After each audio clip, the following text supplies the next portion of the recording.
Bala meniki, mülk meniki, bardığı meniki. Bana андай mamule kılbağılay. Kimge berdi uşundaydı? Allah Taala bana berdi. Men ne kıldım? Trening almaştırdım. Бизнесмен алектендиңиз, акчаңыз көбөйдү, байыдыңыз, мартаба ашты, ыйман дагы аштыбы ошону менен биргечи? Же кайра тескерисинче кеттиби? Aradan bağa satıverdik. Bu işlerimizin yaşadığı какой-то bir мактоо için, какой-то bir like için.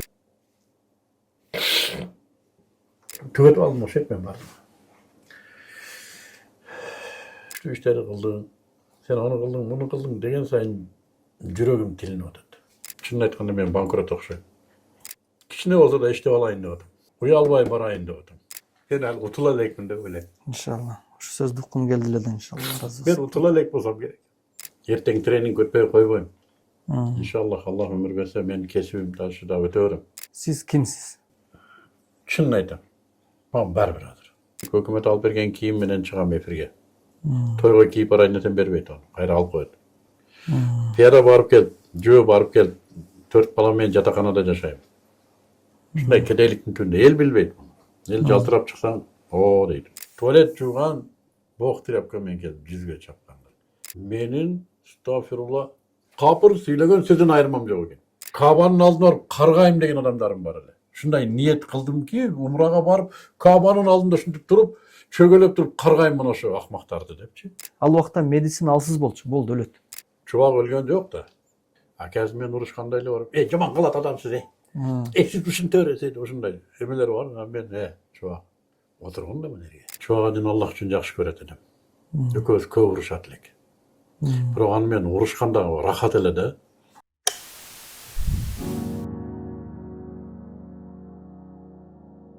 Assalamu alaikum урматтуу ачуу подкастты көрүүчүлөр.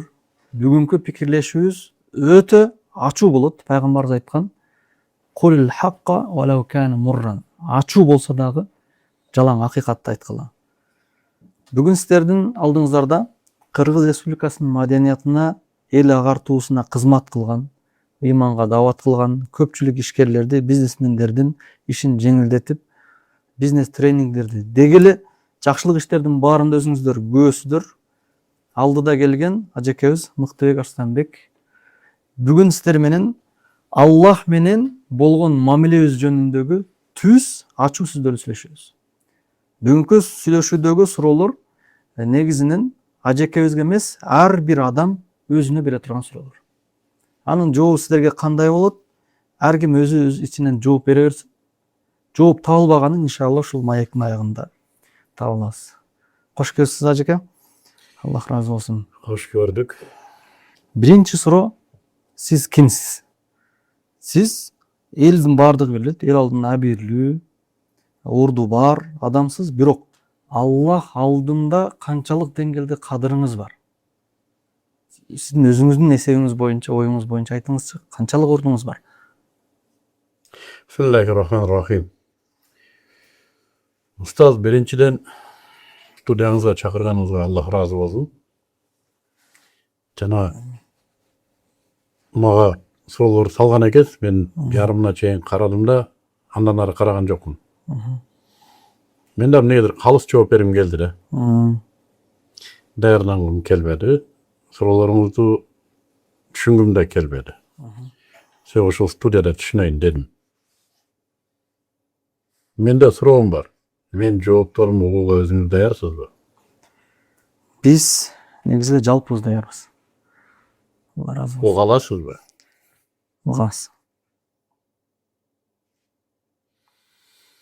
Ben orada özümde İslam dinimiyle tanışıp, uşul dindi süyüp, güçlü, öte güçlü siyasi ideologiyalı doktrina eken,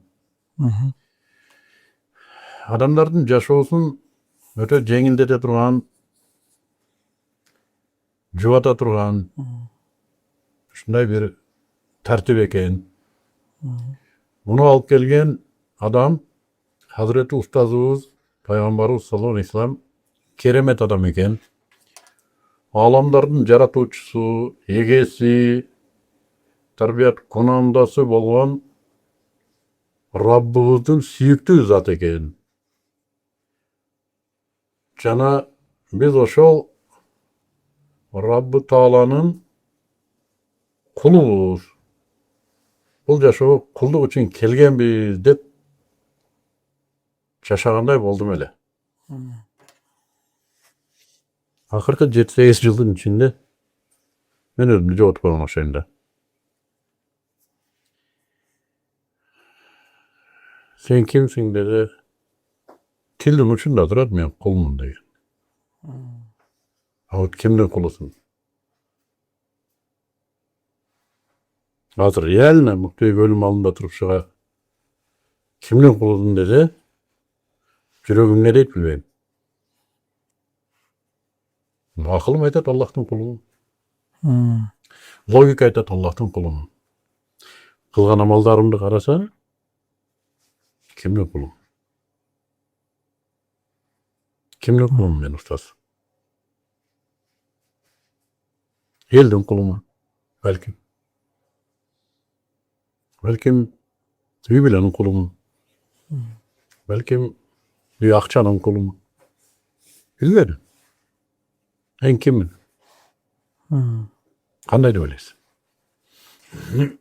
Hop meni körüp oturasızlar. İşte birem. Pıtırap atam. Tınganım yok. Kimden kulum? Aşağı kulmum burası. Kim bolup körüne bizlerge? Biz janatan beri sizди tanıştırgan сыяктуу жеке ишкер, бизнес башкаруучу, эл агартуучу деп билебиz. Бирок берилген уга турган жообуз Аллахтын алдында кандай элестетесиз дегендей сизди билгиңиз келип турат да. Бирок бизден сурасаңыз биз ушинтип эле жооп беребиз. Элде орду бар.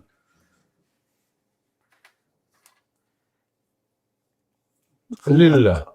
Аткарып келген жакшы иштериңизден караганда эми албетте сиз саясий упай топтоп бийликке жетүүгө же болбосо ар бир сөзгө акча алып бизге канча пайдалансаңыз сизден пайдалансак акы төлөө анан кийин сүйлөйм дегениңизди караганда биз сырткы себептер менен ыхластуу Аллахтын кулу деп билебиз.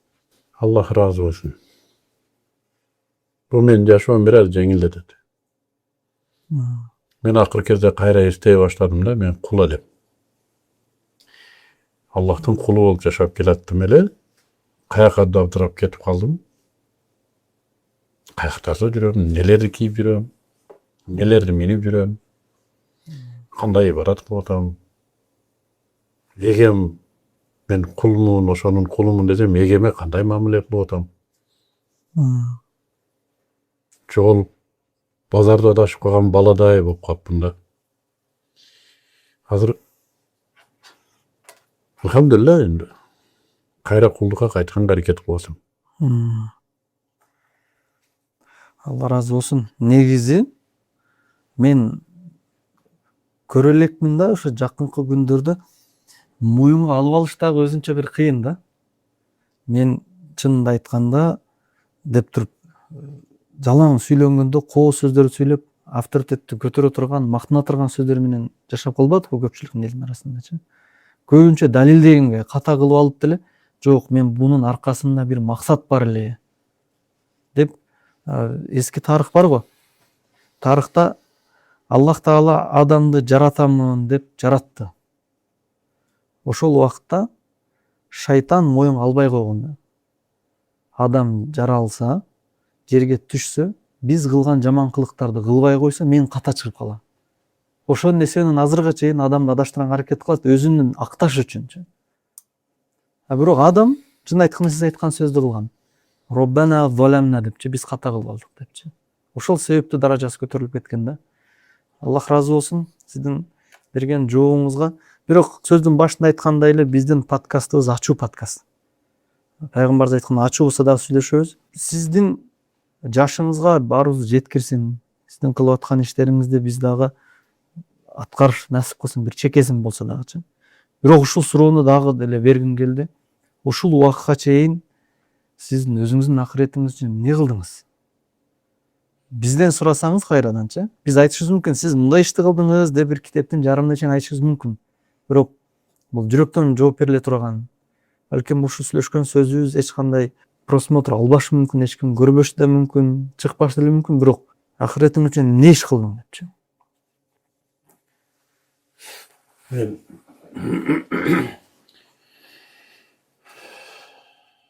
köy iş kıldım. Çındığında. Estağfirullah kıldım degende Allah bana köp iş kılууга mümkünçülük berdi. Jananın köpün men realizovat ettim ustas.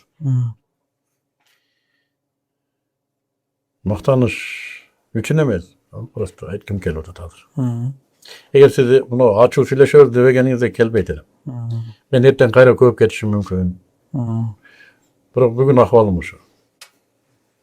Süylöşküm keldi. Allah razı olsun. Allah maga öte köp mümkünçülüklerdi berdi din üçün iş kılууga. Men birinci ol sayasi arenada din platformasını birinci көтөрүп чыккан adam. Күчтүү. Artist bolup emes. Чын ыкылас менен. Kebir учурлар болду. Şu sayasi talada men özümdü bayagı bıçaktın mezinde ketip atkany sezген учурларым болду. Bıçaktın mezinde namaz okup sajda kılıp жүргөн учурларым болду. Эң бактылуу учурларым болду. Шайлоолордо, элдин алдында чыгып сүйлөгөндө коворж мүмкүнчүлүктөр кенен берилди. Allah Taala kenen berdi. Meçitleri saldım. Көп адамдарга жардам бердим. Бирок мен мунун бардыгын муну жашоодон мактанып алдым. Деп ойлойм. Мен бардыгын муну жашоодон албазым окшойт. Мүттөн ойлонуп отуруп Allah'tın aldığım neni kalış götürüp param desem istey alay koy. Köp işke mümkünçülük berdi. Biroq men munu жашоодо bardığını munu жашоодо alып aldım okşaydı. Emi berse de hareket konum. Napsım ele bir şey etmese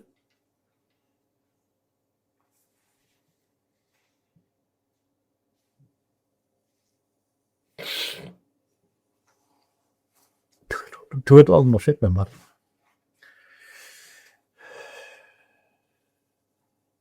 Her bir adamdan adır men ağay sen güçlü işleri kıldın. Sen onu kıldın, bunu kıldın degen sayın жүрөгüm тилинип атат. Şunu aytpasa жақсы болот эле, şunu билбесе болот эле. Мага оңой отурган жок. Карьерамды din үчүн карьерамды курбандык кылган учурлар болду. Айтып атпайбы, бычак мизинде намаз окуган учурлар болду. Ушундай мүмкүнчүлүктөрдү берди Аллах Таала. Мен ошондо ушул жашоодо жеп алдым окшойт. Балким кыяматта ошол иштерге биз күбө болорбуз. Ушундай жакшы иштерди кылган биз күбөбүз депчи. Амир ибн Астын бир айткан сөзөскө келет да. Куду сиздин жашыңызда ушундай бир ыкылас керек турган маалдагы берген суроосу, сүйлөгөн сөзү мен жашоомду үчкө бөлөм деген. Биринчиси бул кеч ыйман келтирген го. Баштапкы учурда мусулмандарга каршы жүргөн, дипломат адам болгон, лидер адам болгон, аскер башы болгон. Айтат, ошол биринчи бөлүгүмдө өлгөн болсом, Алла сактасын мен тозокко кетет элем. Алла ырайым кылган экен, мени ыйман келтирмейинче жаным алган жок. Экинчи этабым, ыйман келтирдик, пайгамбардын жанында жүрдүк, пайгамбар ишенди. Бизди кеч пайгамбардын сабына кошулсак дагы өтө жогорку деңгээлдеги тапшырмаларды берди, аткардык дейт. Бул учурда мен өткөн болсом түз бешке кирет элем. Кийин пайгамбар өтүп кеткенден кийин да жашаган да. Табийиндер менен чогуу жүрүп айткан сөзү. Азыркы доордо биз жоопкер болуп жүрөбүз. Кээ-бир шаарларга башчы болдук. Бул жагын мен эсептей албайм депчи. Кимдир бирөөгө зулумдук кылдыкпы? Кимдир жакшы неаматтын үстүнө жашап кылган жакшылыктарыбызды алып койдукпу деген сөз болгон да.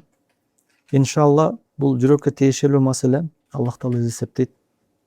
Азыр көп сооп иштерди, жакшылык иштерди кылып аткан балдарды карап туруп içim açışıp ketет, балдар. Bu оңой иш эмес кылып аткандар. Бирок саманын калыйла arıdan bağa satıverdik. Bu hadislerimizin yaşadığı какой-то bir maktub için, какой-то bir like için, какой-то bir kol çabuğu için. Deyip içim açış baladı. Allah razı olsun. Sizin azыр айтып аткан сөздөрүңүз чынын айтканда бизге сабак десек болот, тары десек болот. Чынын айтканда кылынып аткан иштер чоң. Бирок баасын арзан коюп, албетте канчалык улуу соопторду бергендиги тууралуу кабарларды китеп менен окуп атабыз. Ушуну түшүнүп жетет окшойбуз дагы биз дагы иншалла. Алла разы болсун ушинтип айтып Ahirette берип турсаңыз. Allah hem ömür versin de otam. Kamdagan ada. Bu açayınkisini bilmeyim. Allah'ım merimli zat. Bizdi kılgan soğuptorubuz, çoğultkan soğuptorubuz, kılgan amaldarыбыз arkılı kirgizbeyt. Özünün rahimine kirgizet degen söz gana meni juvatat. Çınını aytkanda men bankrot okşoyum. Rahimine gana işenimden. Egerde ayakka organda men bir şokum daşta. Sen ayaktele alolgans bunu dese gerek. Rahimime gana kirişke ümitlerim. Азыр жаналгыч периште келип уже бүттү.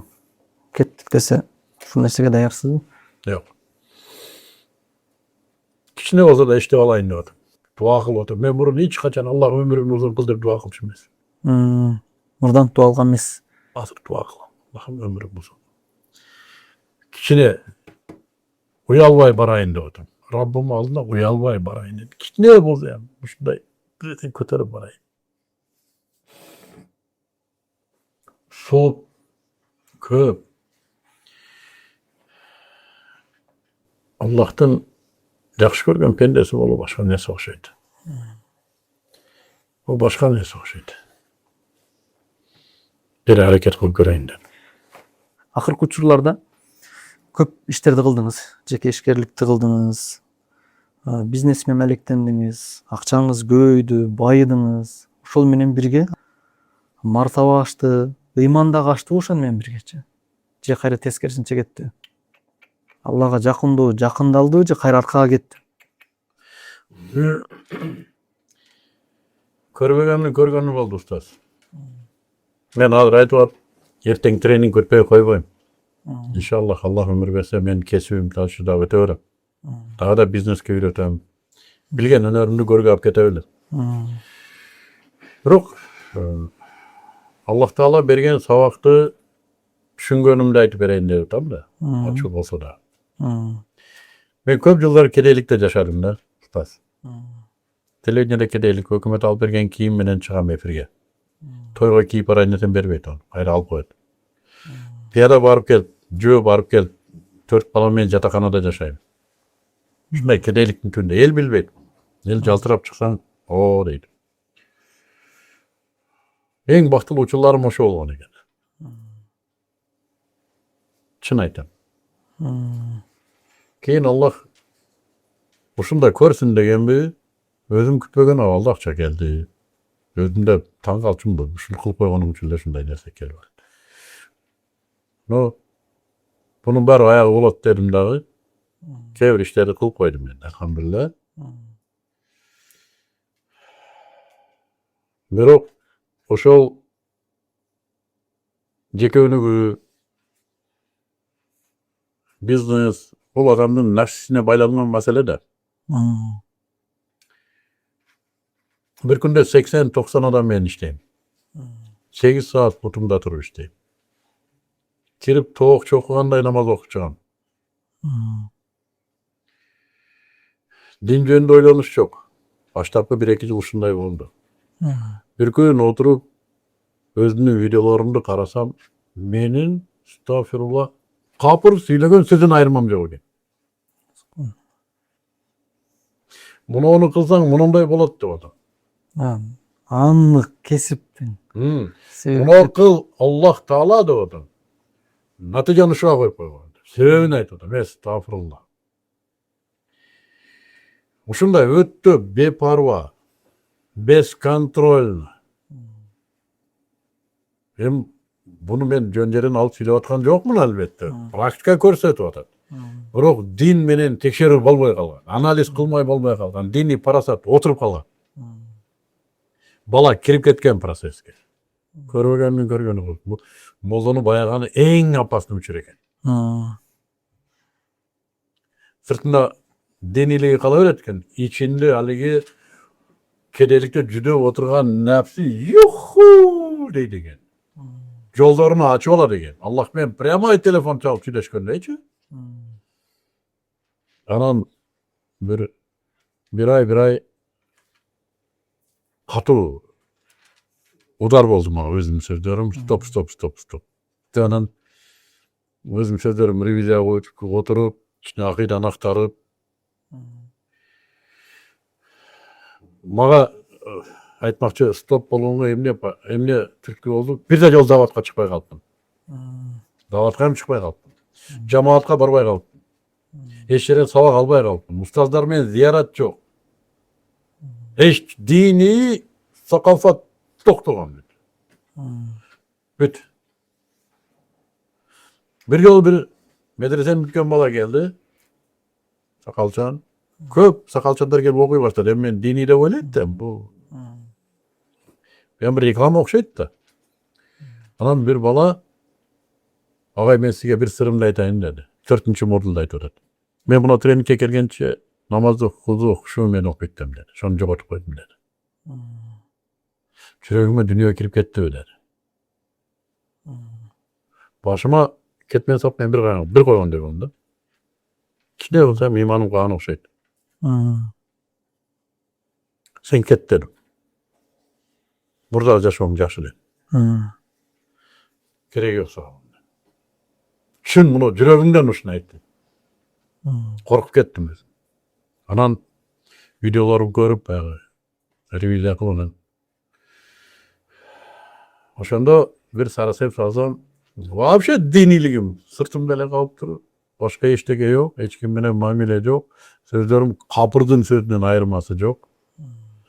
Уже статусный кийинип калгам, кымбат баалуу кийимдер, кымбат машина, там о кайрымдуулук онундай açık. Bu kayaka kep kaldık dedim ben. Oktayık taktır, kayaka kep kaldık bu. Dep, oşonda bir niyetти oңдодum okşaydı. Men treningde dindin negizinde ötem dedim. Dep onan biznes başlığının niyetin birinci düşündürüp, onlar niyetти koyuyluk bunday. Dep, oşentip oңдоп keldim de algan 3-4 yıldır şu dini munarada üretip keldim dep alzap. Körse yok. Dini munarada söyleyemem. Programım dindin negizinde bunday bayakında kapırdın sözü yok programda. Ayağında elhamdülillah. Musulmandın biznesi oğur bulup. Adal mesele var. Көрінген нерсени кыла бербейсиң. Бул өзүнчө бир түйшүк. Анан bu маркетингде да түйшүк көп мусулманчасы. Ошон үчүн результат мусулмандарда азыраак болот да. Программам тиги бул дин негизинде, но трагедия не? Менде көдөн бошоп калды, жок. Дүнүйө параздыр, дүнүйө корлук калып калган. Корношуп кеткен. Özüm üstünde işte ver bana. Programdan doğdu özüm oldu bana. Anan endi akırkı uçurlarda şunday bir savaplar oldu. Bunda da şunday bir Allah'ın bir savaplarını verdi. Kayradan özümdü görüşke to'g'ri keldi de. Жана эртең менен ачуу пикирлешүүгө чакырганда макул болуп, анын кичине сүйлөшкөндө мен бошмун деген сөзүңүздү угуп, мен мындай такыр укпайм деген сөздөрүңүздү уктум да.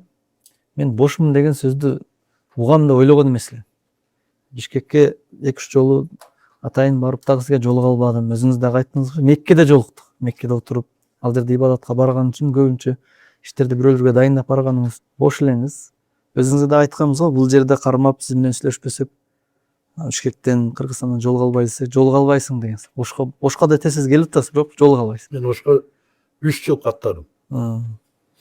Бирок азыр бошоп калаң ахиреттик гана сөздөр сүйлөшөбүз да. Ушул үчүн бошоп бергениңиз бизди кубантып атат да. Демек ахиретче сүйлөшүп атабыз депчи. Алла таала ушул ыхласты бекем кыла берсин.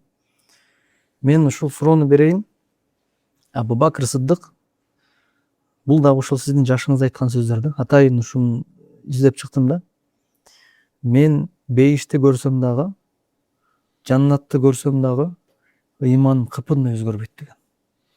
Ушунчалык деңгээлде ыйманын күчөткөн, бейиштин неаматтарын элестете алган, тозоктун азабын элестеткен, Аллахтын ыраазылыгы деген түшүнүп жүрөктө болгон ыймандын отура турган очогу.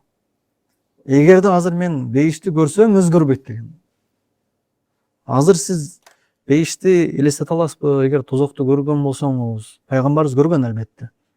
Пайгамбарыбыз бейишти да көргөндө бул айтып берген. Кандай болот элеңиз? Азыркы ыймандан дагы өзгөрөт деп ойлойсузбу? Же өзгөрбөй калабы? Канчалык деңгээлде айырма бар деп эсептейсиз Абу Бакырдын сөзү менен? Абу Бакыр Сыддык, Аллах разы болсун, ал эми башкача адам да. Ал пайгамбарыбыз саллаллаху алейхи вассаламдын тарбиясын алган киши. Бекерден Сыддык лакабын алган эмес. Тастыктоочу киши бул. Пайгамбарыбыздын сөзүн тастыктаган киши бул. Бу кишичелик ыйман болсо алхамдулилля.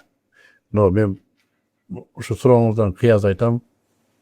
Мурда мен да ушинтип гарылдап сүйлөп коюшум мүмкүн эле. Мен айтчумун, мен могу китепти кармап турганыма кандай ишенсем, тозокко ошондой ишенем депчи. Мен бир күн ревизия кылсам, вообще билим жок экен менде. Тозокту, бейишти элестете билүү, анын азаптары, жыргалдары жөнүндө маалымат билимде да бу. Бу интуиция менен же вахий менен жөнөкөй бизге окшогон көрпенде экебейт да бу. Бу билим менен. Кайдагы билим?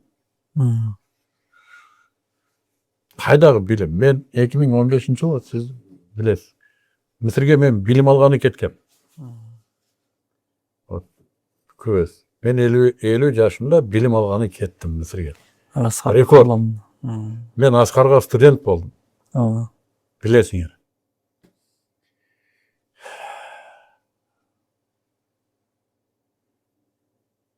Билимге кирген баладым ошондо. Мен 3 ай өзүңөр көрдүңөр, мага араб тили математикада болуп калды. Баамдаттан куптанга чейин. Ушундай берилип, билимдин лаззатына ушундай кирдим ки, үйгө каникулга келип, баламды үйлөйм деп келдим. Баламды үйлөдүм, өзүм үйлөндүм, илимди сатып бердим устаз. Илим калып кетти. Аны Аллах айтты окшойт. Муну шу үчүн саттым билимди. Шу үчүн саттым билимди, деди окшойт. Ошону менен орду да мен. Менде кайсы тозок, кайсы бейиш жөнүндө билим болсун азыр. Эл айткан нерсени эле айтам, андан артык эмес. Алла разы болсун. Сизге берген мүмкүнчүлүктөр, жанагы айтканда Аскарга кабыл алганбыз, сиздин жашыңызда кабыл албайт элесиз. Шейх Аскар өзү кабыл алып сүйлөшүп, без переводчик сүйлөшүлүп туруп, Кыргызстандан исключительныйчи бир гана сиз кабыл алганга биз телефондо сүйүнчүлөп канча айттык го. Бирок ал эле эмес да. Алхамдулилла, Алла таала көп нерсени берди. Азыркы учурда бирөө президент менен отуруп сүйлөшсө, 1 жыл мактанат. Кокус бир депутаттар менен эгер мамилеси болсо, ал адамдан бактылуу адам жок да негизичи. Бирок сизде бул нерселер бир чекесиндеги эле нерсе да. Бирок мен айткан суроом, сизге ушундай мүмкүнчүлүк берилди. Кыргызстандын эң төмөнкү катмарын, карапайым элинен баштап, эч ким тааныбаган, тоодун аркасында кой кайтарган адамдан баштап, Кыргызстанды башкарган, жада калса илимпоз доктор наука чейин сиз менен чай ичкиси келе турган мүмкүнчүлүк берилди да. Азыр дагы бар. Ушул мүмкүнчүлүккө жараша Аллахка канчалык деңгээлде кызмат кылдыңыз? Көбү ушул келген убакытта Аллахка кызмат кылбай коет да, колунда турган учурдачы. Бул эң жеке эсебиңиз. Башында мен ушундай бир чоң обдулуу болду. Мен өзү чынын айтам, бийликтегилерге табиятым ушундай. Мен жөнөкөй мугалимдин баласымын. Мен атам Раматулла эч качан мансап бийликтегилерди адам ордунда көрбөгөн адам. Вот, аз көз өтүп кетти. Там мен университетим. Алиги атам сыйлаган баалуулуктар башка эле да. Илим, адамгерчилик, ушул нерселерди сыйлап өттү. Мансап, байлык нерселерди мындай. Мен ошо атамдын тун уулу, ошо атама өзүмдүн эркек экенимди, атама мен өзүмдүн эркек экенимди далилдейин деп жашаган адам элем да. Ушундай уулу элем. Мен азырга чейин ошо атам көз өткөнгө чейин мен ата сен адашпадың менде деп атама далилдеш үчүн жүргөн адам элем. Мага калган дүйнө бир тен. Атама өзүмдүн эркек экенимди, уулу экен, мен Арстанбектин уулу экендигимди. Атам мени менен сыймыктанышын каалаган уулу элем. Элхамдулилла, Аллах мага ушуну насип этти, атам мени сыймыктанып этти. Акыркы учурда. Мен дин таратканыма жардам берди. Атам жардам берген сайын мен бүркүттүү арыстан болдум да. Ошо бийликтегилерге барышым, достошум, ошолордон чай ичишим максаты динди жеткириши да. Барып жок. Алардын дини мага өтө баштады.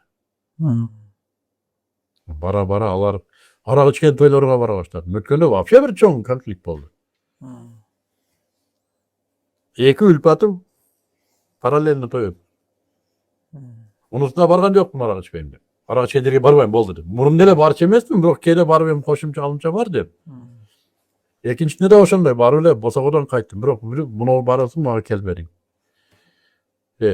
Ошондо мен түшүндүм, сазга батып кетипмин мен. Караңгылыкка батып кетиппиз. Уже мен дин ташвишинде, мунуга дин жеткирип коеюн деп барбай калыпмын. Мен мамилеге барып калыпмын. Мурда ушундай, мунугу байкушка бир динди сүйлөп коеюн, ушуга кичине мага көңүл бурушуу үчүн, кичине буга мен муруват кылайын, зыярат кылайын деп күнөөнүн жытынан мурдун күтүп атса да, барчысың да. Барууну кымбат баалап барат элеңиз. Кийин уже арзанга. Бул да мен бир саткандыгым болду.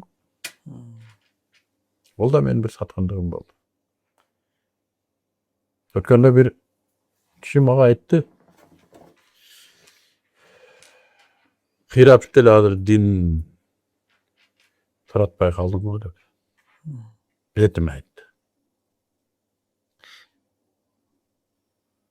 Артист эле болуп калдың дегендей эле сөз айтты да. Ачуу кылбайт. Чын ошондой. Жеке экөөбүздүн сүйлөшкөн сөзүбүздү көп түшүнбөйт азырчы. Неге дебейсизби? Эмнеге эле бул өзүн күнөөкөр сезип атат деп ошол эле моментте актап киртанса көтөргөн учурлар көп да. Анткени киртансан ал адам өзү деле байкуш көтөрбөйт, шайтан көтөрөт. Уктап жатсаң деле сен бамдатка турбай калдың, сен күчтүү иштер кылып жүрөсүң да. Же болбосо бир иштер кылбай калса кылайын десең сага тоскоол болуп атат деп киртансасын көтөрө берет. Актайт да. Бирок мунтип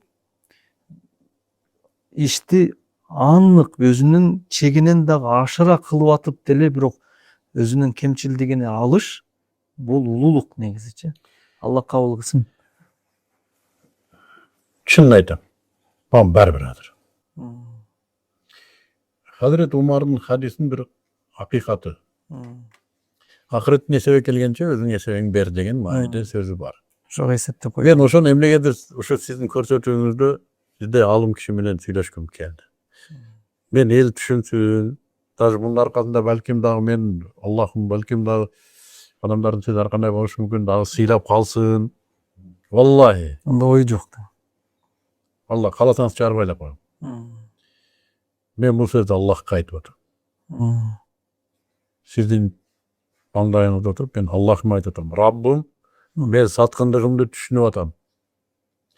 Мен сенин диниңди саттым. Илимге алып барсаң илимиңди саттым. El ağzında mertebe berseň, mertebeňdi какой-то bir dешевый nerselerge almaştyrmışlar. Menin harizmam patolog titretet. Allah Taala okumuş nerseler ver. Men prezidentlik şaýlawda 200.000 soň menen 4-nji orunda elegen adam. 3 ele adam oturup işledik. 21 gün işledik. Prezidentlik şaýlawda togot boyu bilen o faktuşu. 200.000 soň menen men respublikada 4-nji orunda Allah Taala alıp berip koydu. Kimge berdi şundaydı? Allah Taala maga berdi. Men ne kıldım? Trening almaştırdım. Arzan ketip kaldy. Göt işlerim şunday. Men oşo Allah'ın muhsin da men düşündüm şunu. Kança günden beri baş götürmey musul netler düşünüp ket. Men wapşa akmakçılygymdy düşündüm ahyrkelde. Muna jürek barga musul bolup kapdyr. Berge üy bilen kirip algan. Kuday bol. Oşolordun kulu, hizmatkeri. Bul derge iş kirip algan. Jakşı görgen ayalım kirip algan jüreke. Bu birbi oşondan rahat izdep, oşondan motivasiya kütüp, ol kine kılıktardı kılıp koysa, çünçüp, kana Kuday. Kana Allah. Allah kolgon Ekinçisi özümde Kuday kılıp aldım jaga. Muno meniki, muno katın meniki, nege muga munday mamule kılar? Munda men aytkanday kıl, munor munday kıl, muno bala meniki, mülk meniki, bardığı meniki. Bana anday mamule kılba kılay. Ne anday mamulege tatıklı versin. Sen kimsin özü? Sen kul emes bilen. Kayaktan ne sen ağlam panak bolup çıga geldin.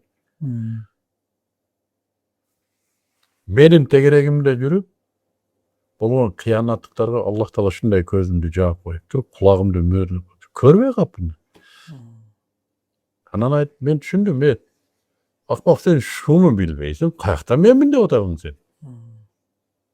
Sen en jakyndyň kılıp atkan işti bilbey kalgansyň, sen kayakta alan panaksın seni.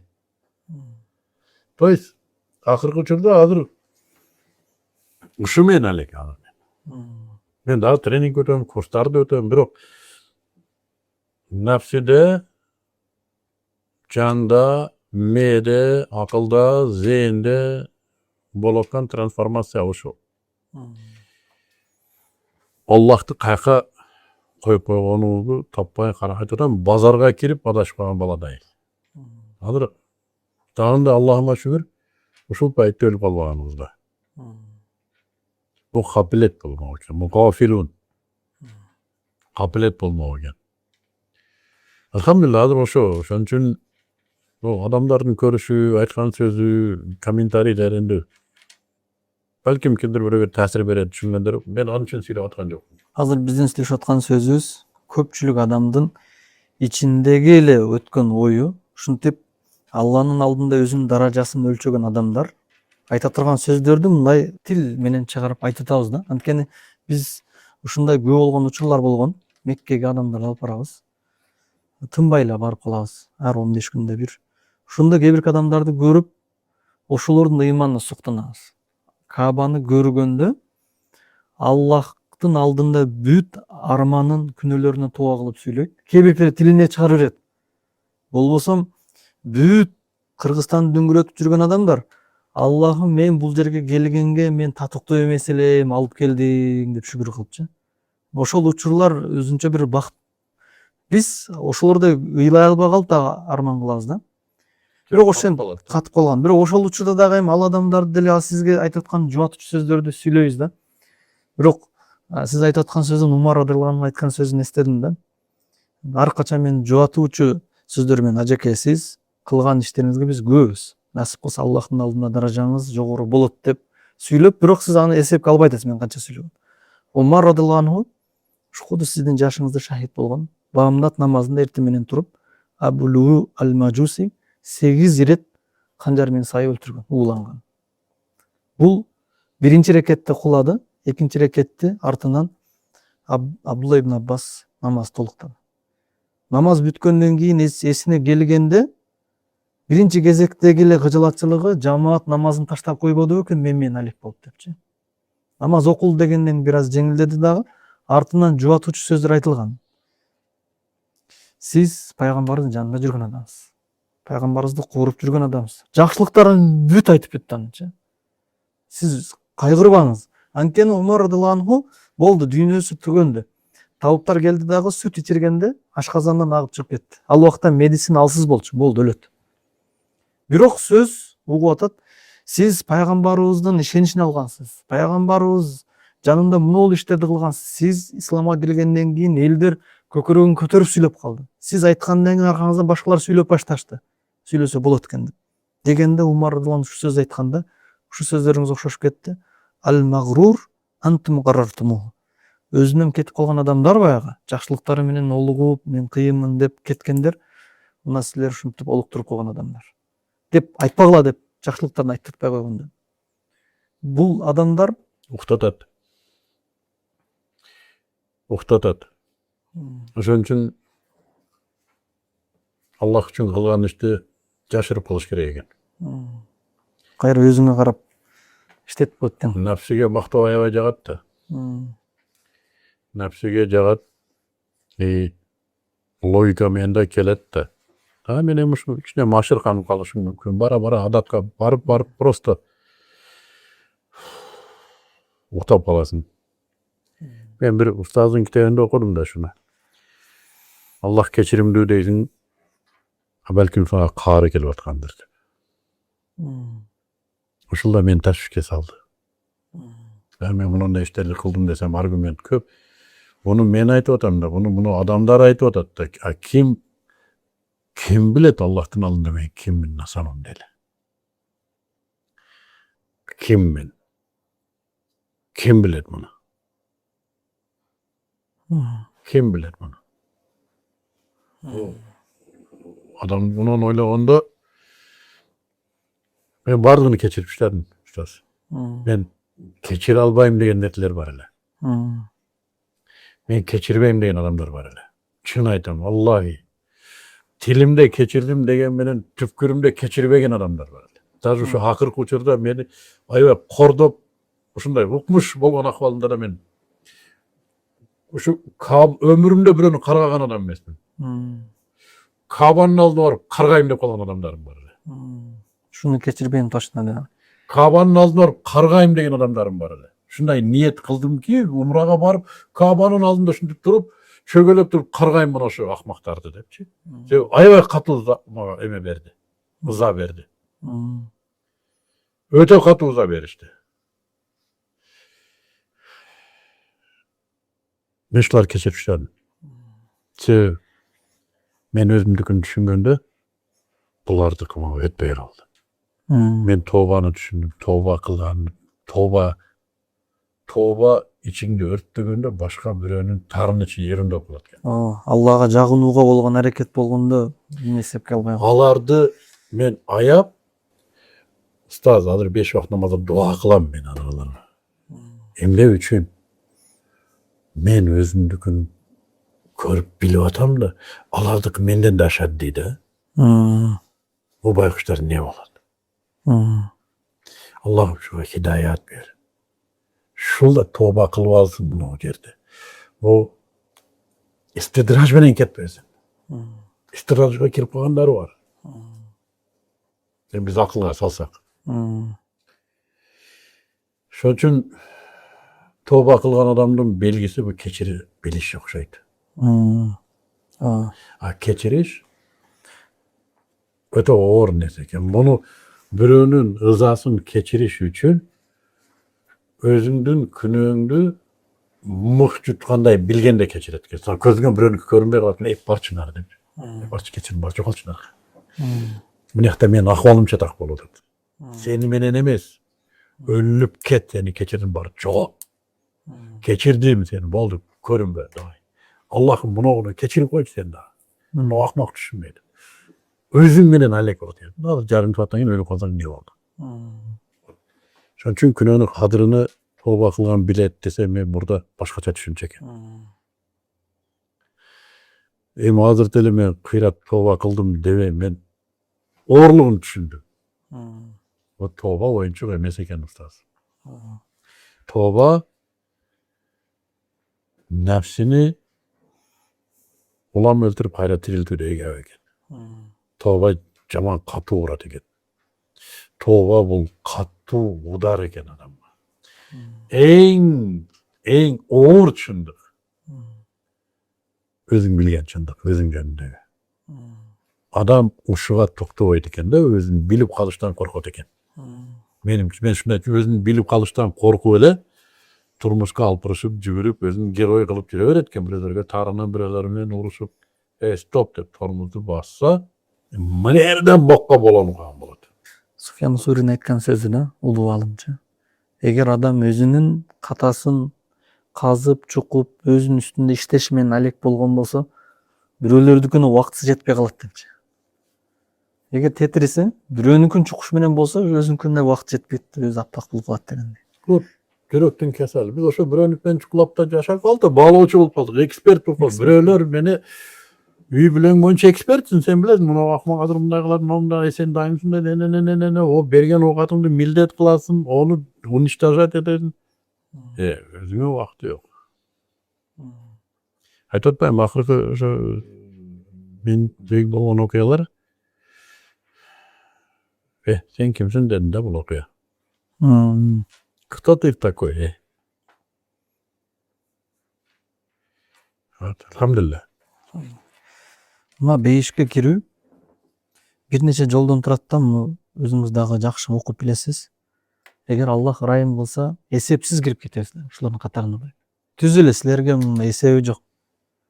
Анан этаптар бар да, эсеп менен киргендер бар. Кария сүрөсүндө кимдин кылып койгон жакшылыктары көбөйүп кеткен болсо, бул жамандыгынын жүгү сезилбей калат. Бул бейишке кире берет. Анткени кылган жамандыгынан жакшылыгы көбөйүп кеткен. Алла Таала баалап бейишке киргизет.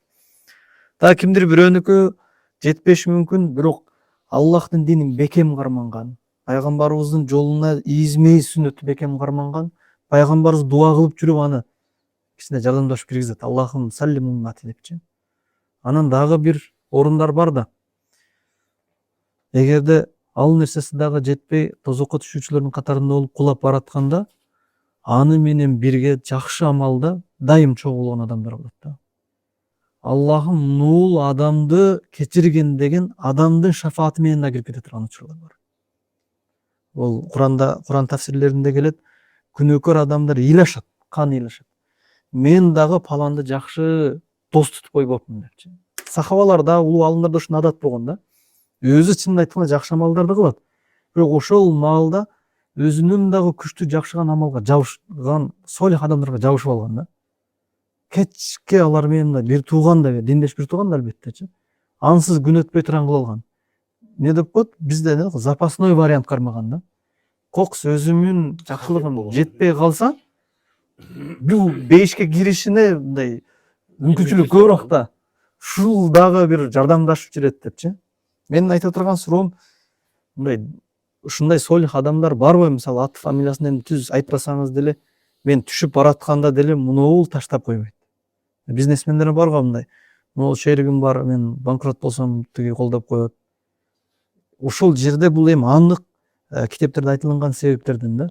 Эгер адам аргасыз болгон учурда солих, такыбал адамдар менен байланышып алган болсо, жанында жүргөн болсо, бири-бирин таштабайт алар. Мен муну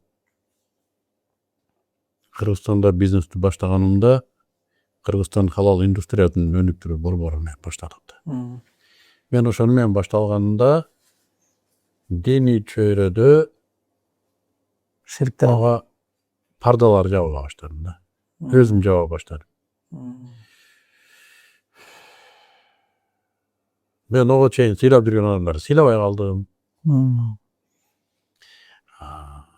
Күлчөтайларды көрө баштадым. Акыркы окуяларымда деле мен эмне үчүн булардын аркасында канаты жок экенин түшүнгөн адамдарды билдим да. Бүт сакалчандар. О дин пешваларынын кылган кылыктары. Kabanın alına alıp kargap taşlaymayan adamlar şolar eledi. Даже söz koratım kelbeyt keçirdim de var yani meselem nede. Mende de gönököy bir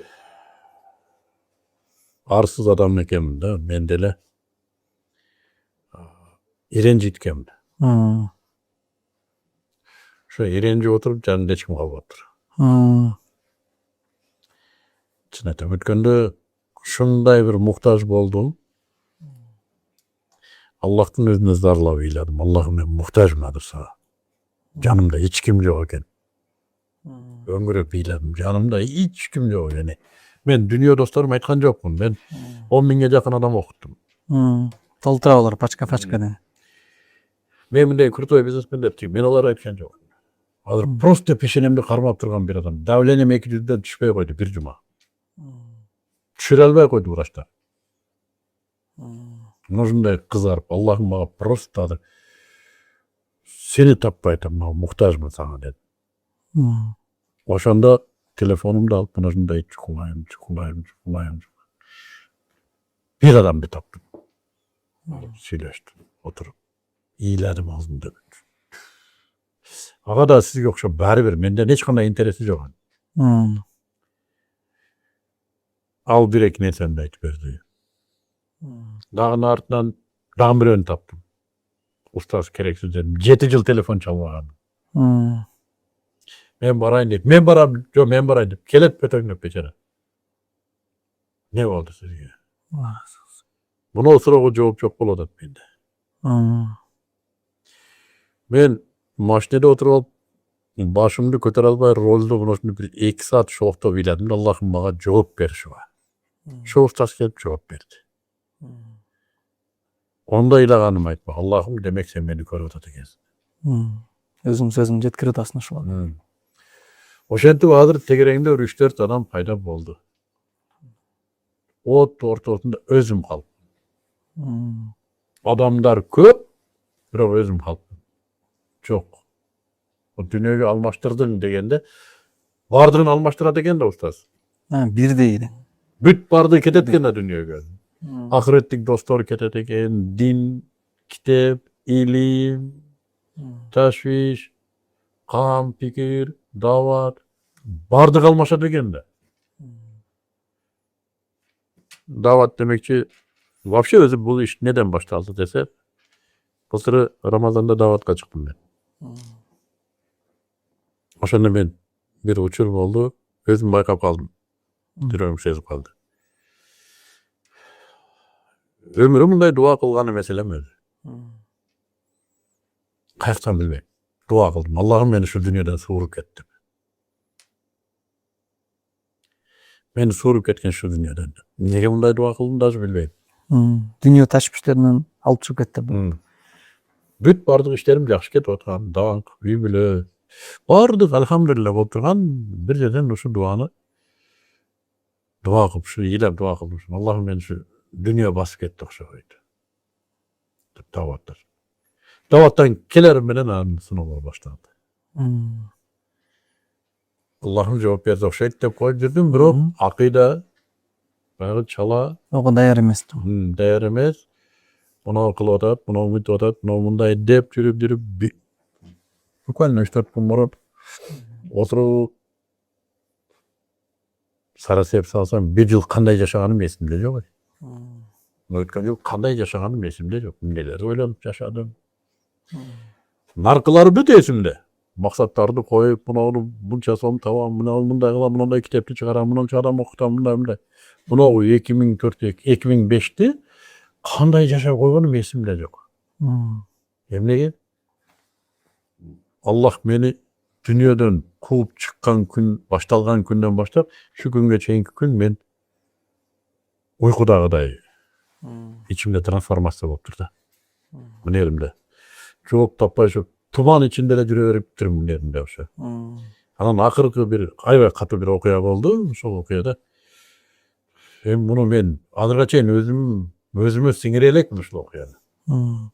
Ошол көйгөй менен Аллах Таала дүйнөдөн чыгарып, өзүнө чыныгы кул кылып келатат да. Ошону уже айтып атасыз азыр, а? Ошондой болсун илейм. Мен корком азыр деле Allah'ım nege bunday kılatanı bilmeyim. Men bunu biröw aytgym da gelbeydi de, men de ne okuýan aytgym kelbeydi. Adamlar buga aytsaň dele bäribir de maga ondan jeňildebeydi.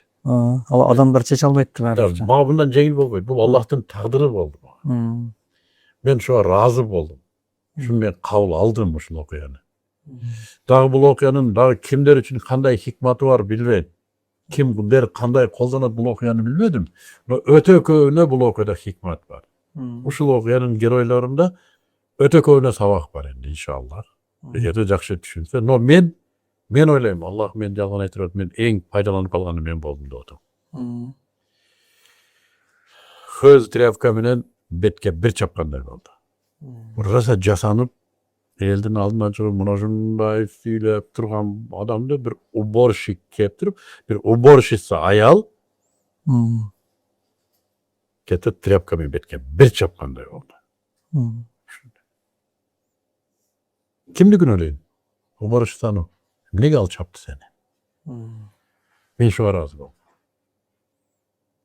Ol höz trapka emes, tualet jugan trapka. Не просто höz trapka. Tualet jugan bok trapka menke jizge çapkandy. Просто bunu razı bolup kabul alyşyň gerek. Başkaça seni oýgotuş mümkün emes ede. Başkaça seni oýgotuş mümkün emes. Men aýtmay estağfurullah, bul üçin bul uborşitsadan öçe aluw, jabar wasynyp aluw, bul sabakty sylabastyk. Bul sabakty sylabastyk. Dep şu men şunu adaşpasam eken de atamadyr. Toora düşünsem eken şunu.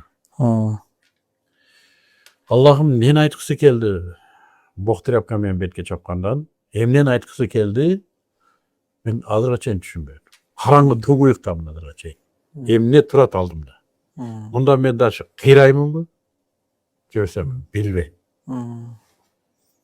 Men oşon üçin bunu aytgym keldi. Men hazır mende oşo, men bilbem emnege bunday boldu. Bu maga jaza boldu. Kaysyr katalary üçin kafarat boldu. Je sawak boldu. Je ne boldu? Aldymda emne turat aldy. Emne kütüp adat. Kitapterde, ilimde karasam, hem Allah birese köterenbes uşunday kılat eken, bunday degen netleri okup atam. Biroq jürегim tuygulap atat. Aýyba kıjalat buna. Nege bunday? Bu aytapay men menen bolgon okuya bir gana Allah'tın bu Allah'tın tagdyry debeşten başka jok. Arka jok. Allah Taala özüne jakında tutat. Allah Taala özüne jakın kuldarga jakında tutat. Bir kaysi bir nesege daýardap atat dep düşünübüz ne. Biz nege kıjalat bunanda? şöyle sizde kıjalat bolboş. Gözüme hiç nese görünbeydi. Karaڭgy. Dindeş jakın adamlarınız barby degen sözdü men bir neseni aytyp ötөйүn. Çoğa ustaz menen 6 saat oturganбыз İstanbul'da, aeroportта. Kudu ушундай подкаст кылганбыз, мандайым камерасы жок. Бардык нерсени сүйлөшүп бүттүк окшойт. Анткени андагы рейс 6 сааттан учат. Биз Бишкекке, ал Меккеге учмак. Бирок ошол жерде дагы сизди атап өткөн. Кыргызстанда биз эми жаңы кызматты кылабыз деп кетип аткан адам катары премьерге сизди көп айткан. Мындай кетет. Өзбек ажын айтты, устазыбыз, Аллах разы болсун. Демек, жөн эле бир кичинекей бала менен сүйлөшкөндө эске алынган, ахиретте эске алынат иншалла.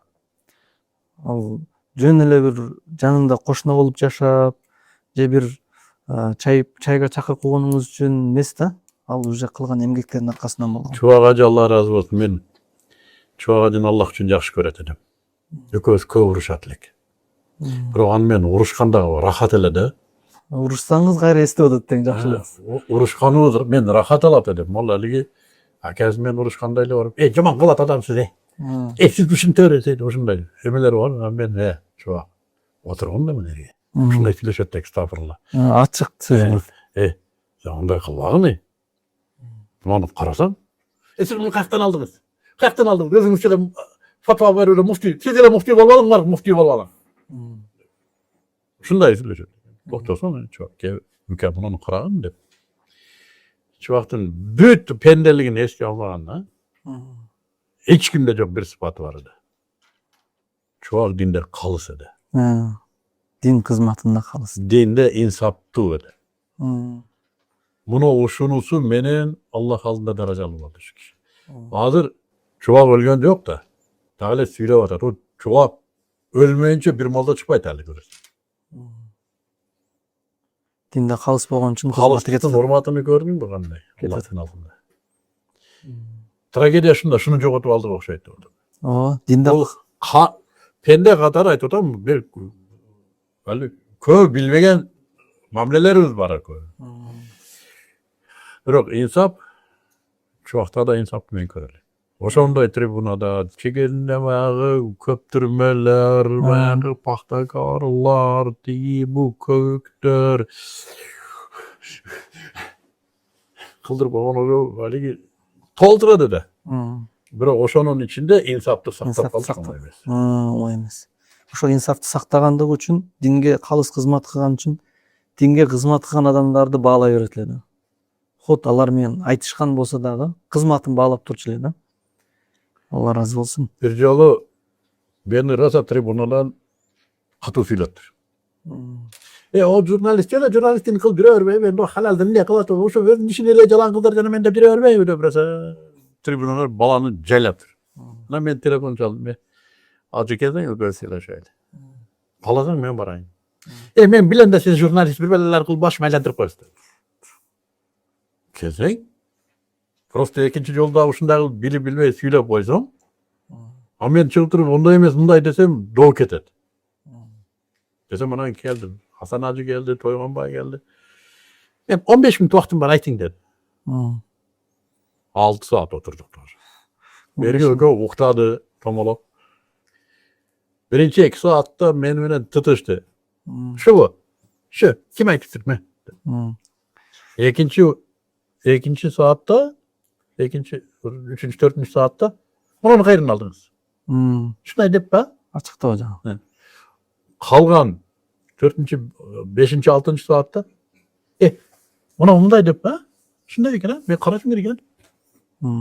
Ketip atıp vallahi şu sözde aytdı. Ömründe şu sözde atkarıp yürüdü. Men sizdi Abu Halal deymin dedi. Bu Ruslan tirik durat. Beknazarov. Men sizdi Abu Halal deyim. Ana men de onçalığa barbaylık. Ben onday dele makamda emem yok. Yok ben sizden sırap okuyacağım dedi. Köz etkönçe eli boy meselen mağa çalatı dedi. Acaba bunu onu desem bunu onu ne deysiz? Keyin közde tüketgenden keyin men videolarında gördüm, beni köp yerde aytıptır. Bunu muhtega acaba var. Bunu oşo bilet. O Abu Halal şu dedi. Kançı silabaydı mı? Uğa bilet de tanalgandı bilgen kişi bu. Бул таанылышты билиш дагы өзүнчө бир чоң нерсе да. Алла Таала Кур'анда айткан аят бар да. Я айюхаллазина аману, ey Allah'a iman keltirgenler, imandууларга кайрылтат да бизге, сизге, мусулман бир туугандарга. Ку анфусакум ва ахликум нар. Өзүңөрдү тозоктон сактагыла, жана үй бүлөңөрдү сактагыла. Сиз өзүңүздү тозоктон сактоого баштан эле аракет кылып жүрөсүз да. Али мыктыбек боло электен алдың нечи. Ошону менен бирге үй бүлөңүздү тозоктон канчалык деңгээлде сактай алдыңыз деп эсептейт. Сактагыла деген буйрук келген да, аны эми окугансыз. Канчасы сакталды, канчасы сакталынбай калды. Ustazım Allah razı olsun. Bir hazır şu momentte olsa men үй бүлөм saktoosu jogadır. Bir bölügü belki muzu bosa ostundan kirip hem kaldı okşaydı.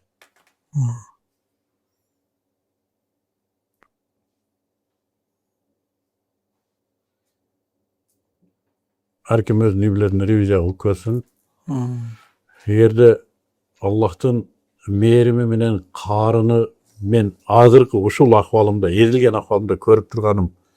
Hakikatka kiçine bolsa dagı jakın bolsa men үй бүлөм pişti. Bir bölümü içinde var.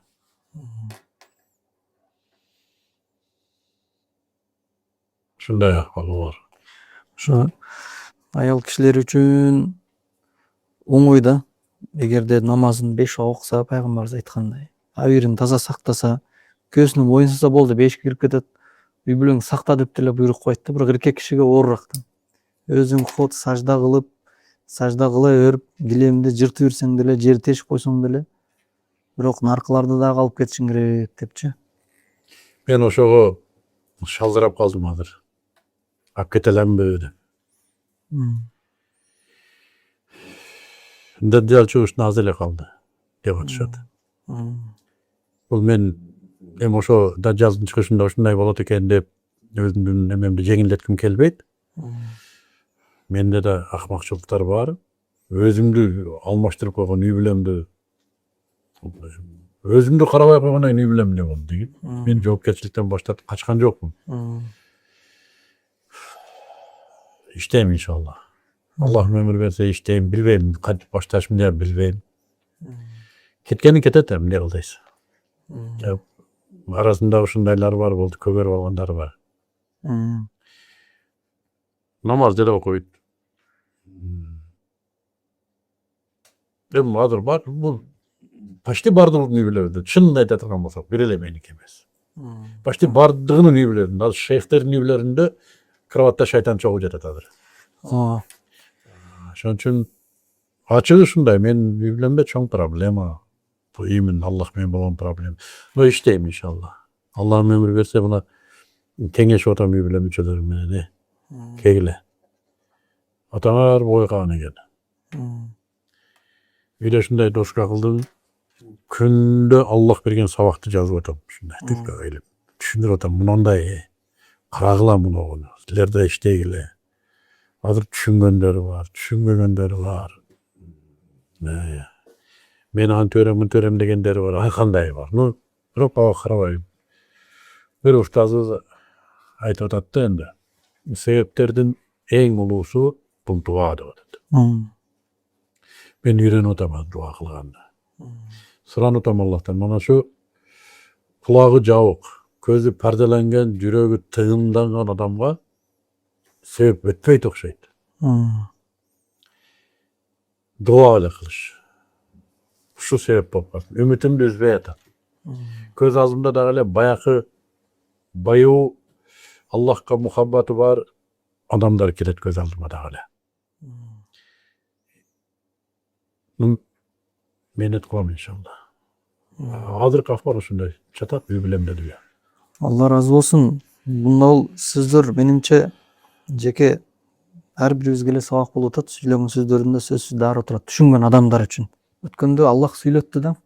Биз Меккеде жүрүп, жамаатка айрыкча ушул орто жашта ошо 50дөн ашкан адамдарга сүйлөшүп аткан сөзүбүздө бир кичинекей бир нерседен каприздешти да.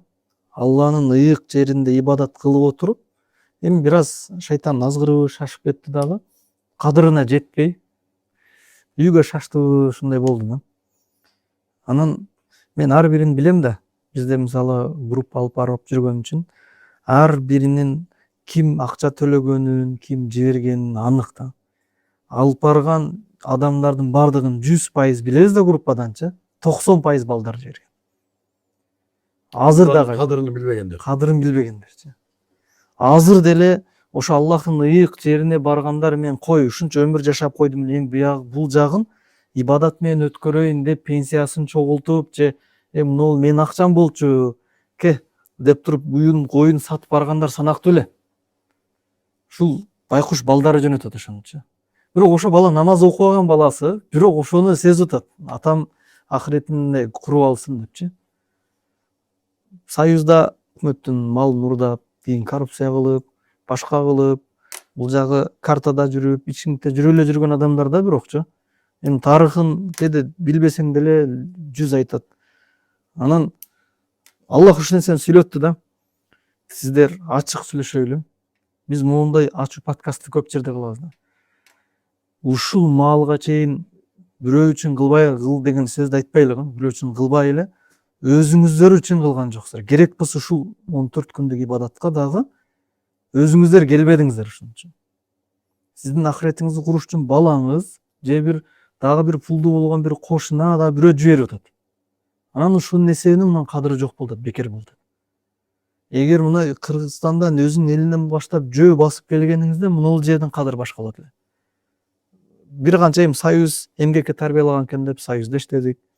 Анан айлыкта иштедик, анан бала үйлөдүк, анан үй салдык, анан чыгардык, анан бир нерсе кылдык деп, кыскасы ушулардын баардыгы элдин алды болду, орто болду деп жүрүп, Аллах үчүн эчтеке кылынбай калганынан анан ушул сөздөр чыкты да, Алла Таала муну айтып кой деди. Мен валлахи ушул сөзгө даярданбадым эле. Эми капы болсо капы болсун деген иретте Аллах берген сөздү айттык. Мынакей айтыңыздарчы, мен өзүм үчүн ушул иштерди кылдым деп айтыңыздарчы. Керек болсо мына умрага дагы өзүңүздөр келбедиңиздер. Чынында эле ушундай абалчы. Байкуш балдардан айланып кетсе болот. Мен өзүм насип кылайын намаз баштайын деп атам, бирок атам барып келсин. Азыр ушундай элден айланып кетсе болот, ушундай нерседе келет. Азыр насип кылса тез күндө алар алдыда болот негизичи. Анан жанагындай сөз бар го, таваф кылып туруп анан мен багыштап койдум. Куран окуп туруп багыштадым. Өзүңүзгөчү өтүп кеткен атасына, умра кылып өтүп кеткен атасына Куран окуп багыштап атат, бирок ушул моментте өзү калып кетип атат да. Бирок бир чети сүйүнө турган нерсе, алардын ахиретине соо аз экенин сезип атат бул жактан турупчу. Бирок ошол эле маалда өзүндө деле бар. Айтсаң, өзүм үчүн да кылышым керек деп. Алла насип кылса кыяматка барганда биз ата баладан, бала атадан, аялынан кача тургандардын арасында качпастан биз наоборот биригип, алар үй бүлөсүнүн алдында курсан болушат деген аяттардын амалында алсын. Мен өзүм үй бүлөмдүн алдында мен виноватмын да. Мен чоң үй бүлөм бар. Кыздарым көп. Эгер ушулардын Аллах менен байланышы начар болгон болсо, мен ойлойм, кандай болгон күндө да менин жоопкерчилигим бар. Косяк менде. Иш жерге кирсин, иш жерге кирсин. Рызкын Аллах берет, жерге кирсин. Мен ушуга жеткирбешим керек. Өздөрүнүн заманды, заман шакал болду. Мен шакалга жем кылып койгон мен виноват. Мен ушуларды эч нерсесине карабай туруп, тоого алып чыгып кетип болсом, ыйманы менен багышым керек эле. Тоодо картошка эгип болсо дагы багышым керек эле. Элден калбасын, өксүбөсүн, мунуга жакшы көйнөк алып бербедим, муну деп жүрүп, мен бу шакал дүнүйөгө өзүм жем кылып берип койдум окшойт. Азыр энди канчалык күчүм жетет буларды кайтарышка билбейм. Мен байдан бери айткан сөздөрүмдү уктап бир аныктык киргизип коеюн. Мен үй бүлөмдө болгон мамилени мен оозангым да келбейт, ачкым да келбейт. Принцип ушундай. Мен Аллах билет, мен билем болду. Калган тарап кимге эмне десе өздөрүнүн иши, бирок менден сөз чыкпасын деп атам. Мен үй билем. Мен атасымын, мен үй аброй ээсин, үйдүн аброюнун ээси мен. Менден сөз чыкпасын деп атам. Ошон үчүн маселе эмне болуптур, аялым мынтиппи, баласы мынтиптирби, же кызы мынтиптирби деп көрүүчүлөр кыйналбай эле койсун. Көрүүчүлөр менин акыбалыма көңүл бурсун деп атам. Анығында деле ушул. Ал ситуацияга фокус койгум келбеди. Ал баягы бир туалет жууган тряпкамен бир койгон эле ситуация. Андан артык кем эмес. Менин акыбалымда маселе. Дальше мен эмне кылам? Ар ким билбейм, 1000 адам көрсө ичинде балким бирөөсү түшүнөт мени. Түшүнүп калган болсо, пайдаланып калыптыр дейбиз. Биз өзүбүз чындыкты айтпай турган, өзүбүздү алаксыта турган, мотивация издей турган чоң буюкка кирип алыппыз. Ошону түшүнүп калса жакшы болот эле. Өзүбүздү алдаган, бирөөлөрдүн жашоосу менен жашаган, өзүңдүкүн көрбөй калган, менин акыбалыма келсеңер сүйүнгүлө. Сезип калган учур болсо да. Менин акыбалымда ревизия кылып алсаңар өзүңөр балдар. Уттуар, мен азыр коркуп атканым, эртең эле дагы тас кейпимди кийип, унутуп калбайм ушуну деп атам. Эртең эле муну унутуп калып дагы гарылдап, арбаланы оттоп сүйлөп калбаймынбы деп атам. Муногу акыркы бир айдагы көргөн, Аллах алдында көргөн акыбалым унутулуп калбайбы деп атам. Мына азапты унутуп калбаймынбы деп атам. Унутулушун да каалабайм. Мен ушундай ушул берген сабагына аябай ыраазымын. Алдында эмне бар дагы, балким мындан да коркунучтуу нерселер күтүп тургандыр мени азыр. Азыр заманды көрүп атасың, азыр бир адамды жаманат кылып коюш, бир адамды Көтөрүп коюш. эч кандай ыйыктык калбай калды да. Мен ал жагына ыраазымын, ал жагына даяр эле болсам керек. Но маселе эмнеде? Мен унутуп калбайм азыр. Кечиримдүүлүгүмдү, азыркы тообамды, азыркы эзилгенимди, өзүмдү көрүп алган күзгүнү кайра краскалап койбоймбу деп. Маселе менде. Калганын баары Аллахтын өзүнөн берилген сабак. Бизге бирөө бир нерсе кылса, муну кылды деген бул капырлык да өзүнчө. Себепте ошоңой. Аллах каалаган үчүн ошо таасир этти да. Менде демек Аллах мага ошонун тряпкасын жеткирди да. Кааласа жетпей калат эле алар кааласа. Демек мен ким менен кылып атам? Уборщица менен болгон мамиле эмес бул. Бул Аллах менен болгон мамиле. Ошону унутуп калбайбы деп атам. Ыраазы болсун. Мен ушу малга чейин окуп, тарыхтарын уксак, солих инсандардын, сахабалардан бери баштап, алымдардын, кызмат кылган таквадарлардын баарынын окуясын окусак, сиз сыяктуу эл агартам деп, көпчүлүктүн көйгөйүн моюнга алып, акыйкатты жеткирүү менен жүргөндөр бир жыргабаптыр да. Мисалы, имам Сарахси өзгөндө түрмөдө өлдү. Абу Ханифа түрмөдө өлдү. Имам Бухари деле жыргабады да, өз эли дагы. Канчалагандар ушул эмеси кабырлар көчөдө калып кетти да. Барып каяка коюлганда жок болуп кеткен. Жакынкы биз көрүп жүргөн устаздардын кээ биркелери тарых болуп калып калды, кандай кыйналып өткөндөрүнчө. Менимче бардыгы эле ушундай болот го дейм. Эгерде калыс кызмат кылынса, кандай болбосун, ахиреттин Аллах бул дүйнөдө жыргалчылыгы жок го дейм. Бирок Аллах Таала өзү эң жакшы өкүл, ар нерсенин өз ордуна коет. Эгер ыхлас эле болгон болсо, иншалла. Хасбуналлах, Алла бизге жетиштүү. Ошо даяр мунагу дүйнөнүн баягы орусча коварство деп коет го. Кыргызча эмне дейт? Мунагу дүйнөнүн эң таш боордугу ошол тарткылыктан коркуп, ошого даяр болбой калат экен, динин сатып берет экен адам. Сарахсиге окшоп, ошол эле имам Ибн Таймия булар даяр болгон ошо таскындыкка. Өзүнүн тактысын таштап кеткен султандар болду го. Ибраһим Адхам. Ошондой кыла албайсың да. Мына муну дүйнө ушундай гипноздоп койгон. Аттан түшкөндөн жерден түшө албайт кыйнал. Эң коркунуч ошо. Мен эртең муну куртканы чечип, шалбыраган көйнөктү кийип, дабарга чыгып кете аламбы? Мен барып эшигин тыкылдатып, мачитке кел дей аламбы эртеге? Ал чыгып туруп тумшума бир койсо, сага Аллах ыраазы болсун деп кете аламбы? Артыман бир бала келтирип, лай менен башыма бир койсо, ушундай лайды алып коюп, сага Аллахым өмүр берсин деп кете аламбы эртеге мен? Эртең мени бийликке келтирсен, радикал деп барып туруп чыгса, ошол жерде мени тыкканга дуа кылып отура аламынбы? Адвокатка пул берип мени чыгарып кой дебейминби? Мына эң коркунучтуу акыбал. Ошону Аллахтын тагдыры да бул дей аламбы? Ачуу чындык ошо. Ажеке, бизге айтып берген сөздөрүңүзгө Аллах ыраазы болсун. Негизи салмактуу сөздөрдү айттыңыз бул пикирлешүүдө. Акыркы сөз, эгерде убакыт, негизи бул эми детский суроо десек дагы болот го, бирок жөн эле бир элестетип көрөйлү. Убакыт артка кайтса, башкадан баштасак да, башкадан сиз 20-25 жаштагы мыктыбек болуп турган болсоңуз, кайра өмүрүңүздү ушул жолго сарптай элеңиз, сиз башка жак менен түшүрүңүз. Жана сөздүн башында айткандай эле бычактын үстүндө басканга, диндин кызматына келүүгө сынап атат окшойт.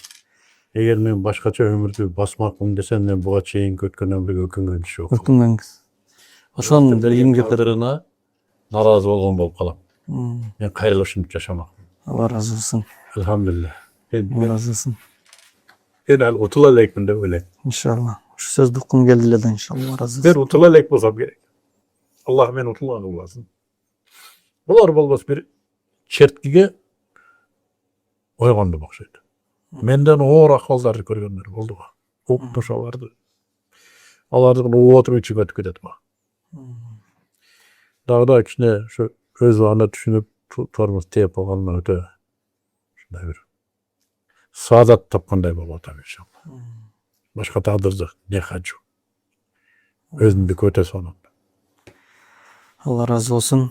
Атайын биздин айткан суранычка макул болуп келип сүйлөшүп бергениңизге. Бүгүнкү күндөгү сөз иншалла жүрөктөн чыккан сөздөр, жүрөккө гана арналды. Эч кандай мындан бир хайп кылып, же бир максат кылып, түшүнбөгөндөр түшүнбөй ойдон кала берсе, бирок жетиштүү адамга жетиштүү деңгээлде сөздөр болду окшойт. Менин көз алдымда солих адамдардын башынан өткөргөн, китепке түшүргөн сөздөрүн эле могул жака чыкты. Жанагындай канчалаган бир жүрөктү ойгото турган мунабихаттагы китептеги сөздөр бул жака чыкты, бир четтер. Иншалла биринчиден кезектен өзүм пайда алдым, көпчүлүк иншалла ошо пайда алган болсо, бул дагы кайрылуу өзүбүзгө, ахиретибизге пайда болот деп ишенебиз. Аллах разы болсун. Сиздер менен иншалла бүгүнкү сүйлөшүүдө барыңыздарга белгилүү Аллахтын солих кулу, Аллахтын кечиримине муктаж болгон Мыктыбек Арстанбек агабыз, ажекебиз жана Ош шаарындагы Намуна мечитинин имамы Санжарбек Чалданов болду. Аллах разы болсун. Кийинки пикирлешүүбүздөргө иншалла чейин сак саламат турыңыздар. Ассаламу алейкум ва рахматуллахи ва баракатух.